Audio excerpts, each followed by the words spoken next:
Elon Musk की दुनिया की सबसे बड़ी इलेक्ट्रिक कार्स की कंपनी टेस्ला को अपना नाम कैसे मिला, आपको पता है दोस्तों? हुआ कुछ ऐसा कि कंपनी के फाउंडर एलोन मस्क को ये टेस्ला नाम ही चाहिए था, लेकिन उस समय इस नाम का ट्रेडमार्क ब्राड शीवर्ड नाम के एक व्यक्ति की कंपनी के पास था। ब्राड शीवर्ड ने टेस्ला नाम का ट्रेडमार्क साल 1994 में खरीद लिया था और ब्राड को टेस्ला नाम बेचने में 1% भी इंटरेस्ट नहीं था। टेस्ला नाम खरीदने के लिए एलोन मस्क ने अपने कई सारे रिप्रेजेंटेटिव्स को ब्राड शीवर्ड के ऑफिस भेजा, लेकिन ब्राड शीवर्ड टस का मस्त नहीं हुआ। और इसके बाद एलोन मस्क ने क्या किया मालूम है? एलोन मस्क ने अपनी कंपनी के एक सीनियर और जो कभी भी गुस्सा ना हो ऐसे एक एम्प्लॉय को ब्राड शीवर्ड के ऑफिस भेजा और उन्हें कहा गया कि सामने वाली कंपनी का मालिक जब तक टेस्ला नाम देने के लिए राजी ना हो तब तक आपको उसकी ऑफिस नहीं छोड़नी है। अब एलोन मस्क का ये कर्मचारी ब्राड शीवर्ड की ऑफिस में गया और सुबह से शाम तक कई खरी खोटी भी सुनता रहा। बहुत कुछ सुनने के बाद भी ये इंसान शांत बैठा रहा और अंत में रात होने से पहले थक हार के ब्राड शीवर्ड ने एलोन मस्क के कर्मचारी को एक ऑफर दे ही दी और उन्होंने कहा कि ठीक है, अगर आपको ये नाम चाहिए ही तो मैं अपने ट्रेडमार्क को $75,000 में बेचने के लिए तैयार हूँ। अगर आपको ये रकम मंजूर हो तो कहिए, ना इसे $1 कम ना ज्यादा। और अंततः ऐसे $75,000 में एलोन मस्क को टेस्ला नाम का ट्रेडमार्क मिल गया। लेकिन सवाल यहाँ पर खड़ा होता है कि किस लिए, आखिर क्यों एलोन मस्क को ये ही नाम चाहिए था? तो ऐसा इसलिए क्योंकि इलेक्ट्रॉनिक्स इनोवेशन की दुनिया के भगवान थे निकोला टेस्ला। और इस आधुनिक युग में भी किसी इलेक्ट्रॉनिक्स इन्वेंशन के लिए टेस्ला नाम ही काफी है।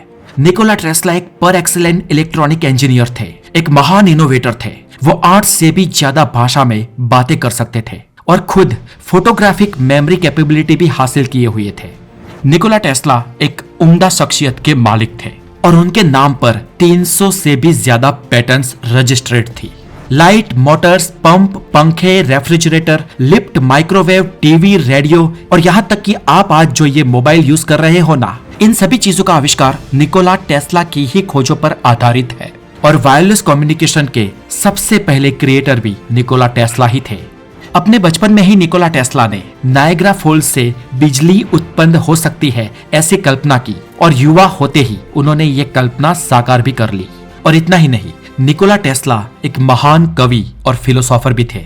और इसलिए अगर आपको ब्रह्मांड को समझना है, उसे महसूस करना है, ब्रह्मांड के रहस्य को जानना है, तो आपको ब्रह्मांड को ब्रह्मांड की तरह नहीं, लेकिन ब्रह्मांड को एक एनर्जी, फ्रीक्वेंसी और वाइब्रेशंस के रूप में देखना होगा। ये बात निकोला टेस्ला ने ही कही थी और इसी दिशा में विश्व भर के कई वैज्ञानिकों ने संशोधन भी किए। तो दोस्तों, द नॉलेज के आज के इस वीडियो में चलिए जानते हैं कि निकोला टेस्ला जैसी महान शख्सियत इस ब्रह्मांड को किस तरीके से देखती थी और वो जो तरीके से देखते थे उसका हमारी भारतीय संस्कृति के पौराणिक विज्ञान से क्या कनेक्शन है। तो मैं हूँ हितेश गिरी गोसाई, आप हैं हेल्दी और ज्ञान से भरे एक चैनल द नॉलेज पर। और अगर आप हमारे चैनल पर नए हैं तो ज्ञान के लिए इसे सब्सक्राइब जरूर कर ले, क्योंकि the knowledge is everything. Number 1, ब्रह्मांड ऊर्जा का बुलबुला है।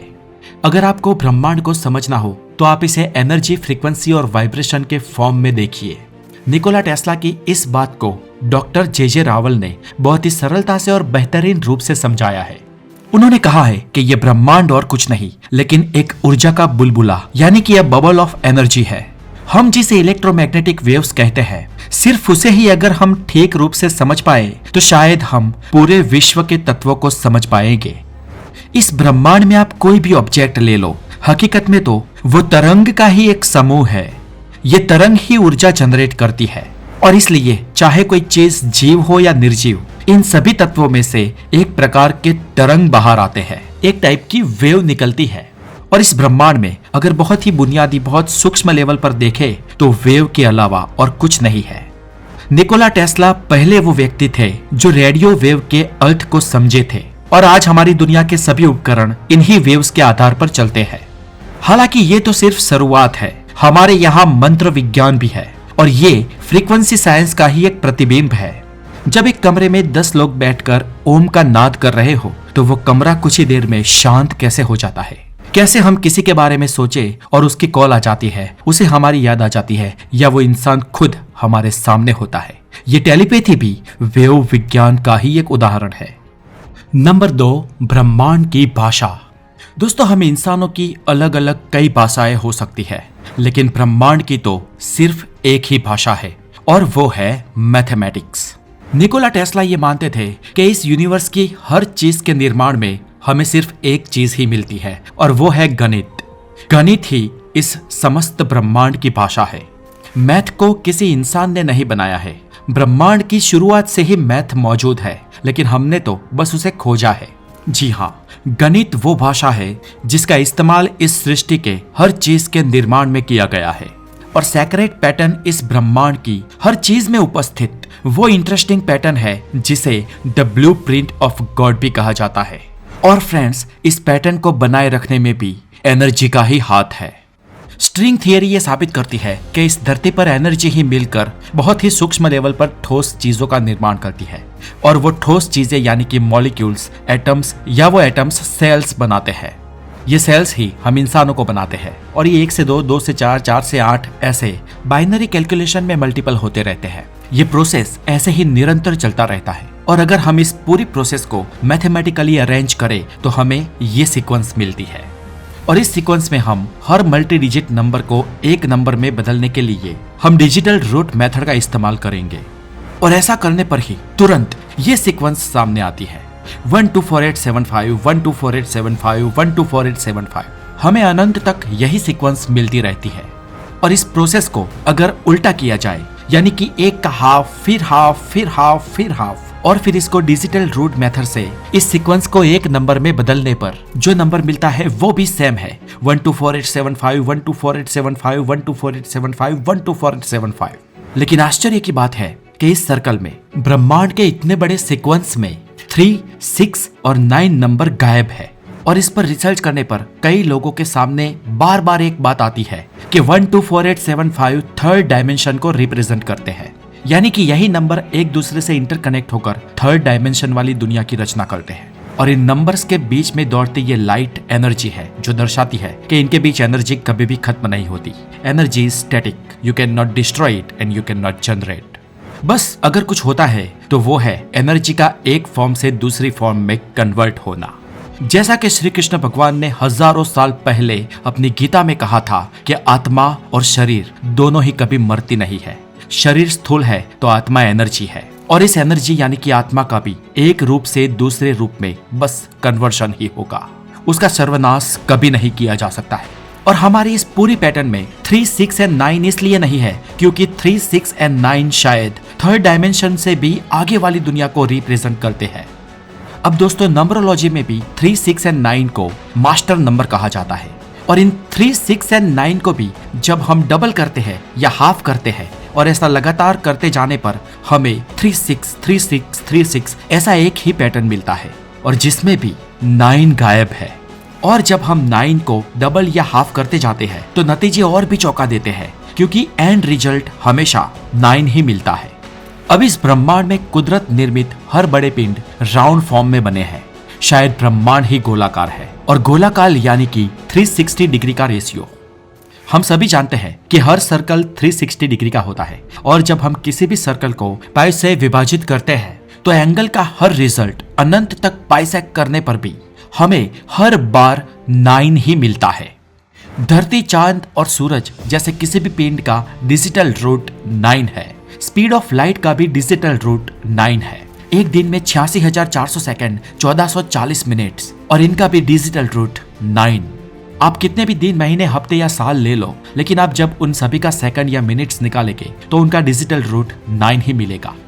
यानी कि 9 नंबर इस यूनिवर्स की प्राइम पावर है। हमारी इंडियन संस्कृति में नंबर 9 को ऐसे ही संपूर्ण अंक नहीं कहते। इस चार्ट में भी 9 नंबर सबसे ऊपर सर्वोपरि एक किंग की तरह विराजमान है। और दोस्तों, एक थियरी ये भी मानती है कि नंबर 9 ही इस ब्रह्मांड में एनर्जी, फ्रीक्वेंसी और वाइब्रेशंस का मेन सोर्स है। Number 3, the triangle. दोस्तों, आमतौर पर हम ऐसा मानते हैं कि इस ब्रह्मांड में 2 ही तरह की शक्तियां विद्यमान है, पॉजिटिव और नेगेटिव, अच्छा या बुरा, अंधकार और प्रकाश, सही और गलत। हम अक्सर ऐसा मानते हैं कि ये 2 ऑपोजिट चीज ही इस ब्रह्मांड में विद्यमान है। लेकिन असल में ऐसा नहीं है, क्योंकि ये चार्ट देखकर हमें लगता है कि ब्रह्मांड में कोई भी शक्ति 2 पेयर में काम नहीं करती, लेकिन 3 पेयर में काम होता है। जी हाँ, लगता तो यही है कि इस 3 डायमेंशनल वर्ल्ड को 3 बड़ी शक्ति चला रही है। जैसे कि एक मैग्नेट में 2 पोल होते हैं, धन और ऋण, जो 3 और 6 को रिप्रेजेंट करते हैं। लेकिन कोई भी मैग्नेट केवल इन 2 पोल्स की वजह से काम नहीं करता, बल्कि इसमें एक तीसरी पावर की भी मौजूदगी होती है, जो उसका एक्सिस होता है। और मैग्नेट का ये एक्सिस नंबर 9 को रिप्रेजेंट करता है, जो मैग्नेट के 2 पोल यानी कि 3 और 6 को पावर देता है। तभी जाकर ये दोनों पोल काम कर सकते हैं। अच्छाई और बुराई के एक प्रतीक यिंग यान में भी सिर्फ 2 शक्तियां नहीं होती है, बल्कि इन दोनों शक्तियों के बीच में बनने वाला ये बॉर्डर 9 को रिप्रेजेंट करता है।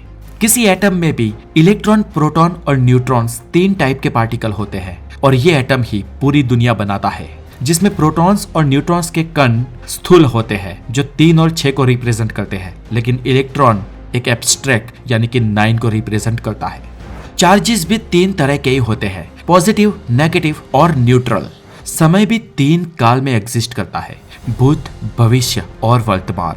और दोस्तों, जितना रोल यहाँ पर 3 का है, उतना ही रोल 6 का भी है, क्योंकि किसी एटम में अगर आप डिटेल में जाए तो उसके 3 कंपोनेंट्स नहीं होते, लेकिन 6 होते हैं, जो है 3 पार्टिकल्स और उनमें मौजूद 3 तरह के चार्जेस।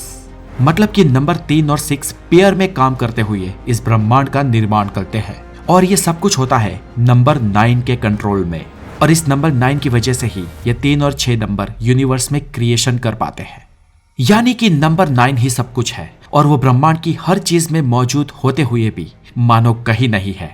वो अंक शास्त्र के 1 डिजिट में सबसे बड़ा नंबर है, लेकिन फिर भी 0 के समान है। नंबर 4, सब कुछ संभव है। आप अगर किसी फिजिसिस्ट को पूछोगे तो वो कहेगा कि ये ब्रह्मांड और कुछ नहीं, लेकिन पार्टिकल्स यानी कि परमाणुओं का ही एक समूह है।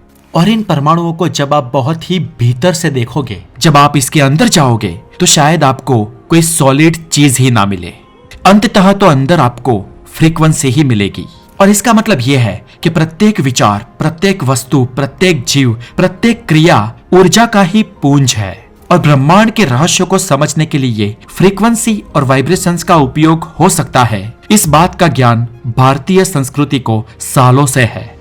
आज हमारे यहाँ जो लेजर सर्जरी होती है, जिसमें कोई चीर फाड़ नहीं होती, ये सभी उन फ्रीक्वेंसीज के आधार पे ही होती है ना। साइबर नाइफ के मशीन में उपयोग में लिए जाने वाला रेडिएशन भी एक टाइप की फ्रीक्वेंसी ही है।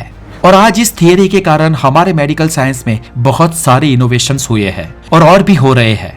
जैसे कि हम सोनोग्राफी करते हैं, और उसमें भी तो अल्ट्रासाउंड्स वेव का ही उपयोग होता है, और वो भी एक फ्रीक्वेंसी विज्ञान है। प्रत्येक पदार्थ की एक पर्टिकुलर फ्रीक्वेंसी होती है, और अगर आप उस फ्रीक्वेंसी को मैच करके उसके साथ लयबद्ध हो जाओ तो आपको अकल्पनीय परिणाम मिलेंगे। अगर आपको पता हो तो हमारे यहाँ मल्हार राग होता था, दीपक राग होता था।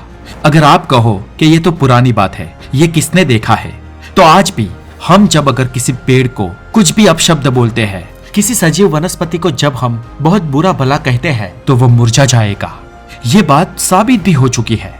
दूर से आने वाला कोई जबरदस्त साउंड, तेज आवाज किसी खिड़कियों के कांच को फोड़ दे या किसी इंसान के कानों के पर्दों को तोड़ दे, ये फ्रीक्वेंसी का ही तो कमाल है।